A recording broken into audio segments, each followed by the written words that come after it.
I guess the question is, how am I going to apply this to my members or my student? How do I know, especially if you don't have a fitting facility and you can't go through measuring and go through all the experimentation. Let's say you have a driver and golfer standing in front of you, and you can tell based on the ball flight that they might need a little bit of help. So someone's hitting big old fades and stuff. Something you do really simply here is, and you really have to compare him, but what we call toe hang. Toe hang is same thing as center of gravity.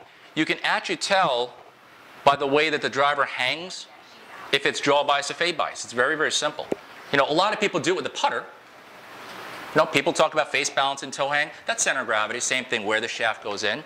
So go to the next pick. So here you go. Here are two different drivers right here.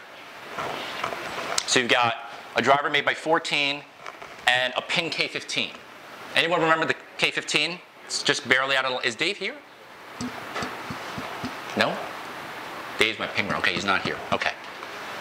Too bad. I knew he was here, so I put that up there. Do you notice, it might not be significant, but is there a difference in the angle? Yeah. Okay, what's the difference? Which one has more angle?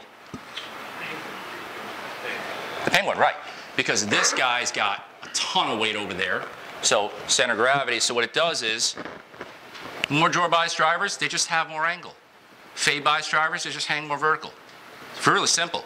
So if you have two drivers, you're trying to find out which one's going to help the golfer who tends to hit it a certain way, or if you need the help, just hang it. You can see it. Make sense?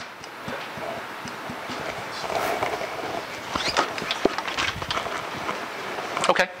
Then Kirk, would that be just in the standard set? Let's say like a Callaway driver or any of these that have movable weights. Yeah. You've got to move a tremendous amount of weight to really move the center of gravity a lot. So as we talked about, you need 10 grams to displace from one side to the other to move it 1 millimeter. Okay, 1 millimeter, I know people don't use metric here, they use the English system, so you go by inches, it's really small. Okay. Yeah, it's so just divide by 2.54 and you get that. I'm not doing it in my head right now. All right. So let's say, you know, you get the Callaways, you got a 13 and a 1. So if you move him over, that's 12 grams that you're moving to either side. Yeah, it's going to move it a little over a millimeter. How much ball flight is that really going to change? It's not a tremendous amount. But, oh yeah, I moved it. So it could help. Yeah. So how much is a toe hang going to change? You could barely see it. You wouldn't be able with that much, yeah. With that little weight, you can't see much. Kirk, what about the R7 when you put the 10s or the 12s up front? Yeah. And then the other ones in the back, so that would change the CG as well? Yeah. Did it actually change it? Or Oh yeah. They changed it. Because if you remember with that, the R7, it was 10s and 1s. 10s and 1s. So if you put the two 10s forward, did it go 2 millimeters lower then? Or? Well, what it did was it moved it forwards and backwards. It didn't move it up and down. So if you remember the design of it. Oh yeah, I mean, if you're taking 18 grams and moving it back, it's definitely changing it. But now back then, I remember they said, if you want maximum distance, you want to move it back. Remember that? They weren't right, were they?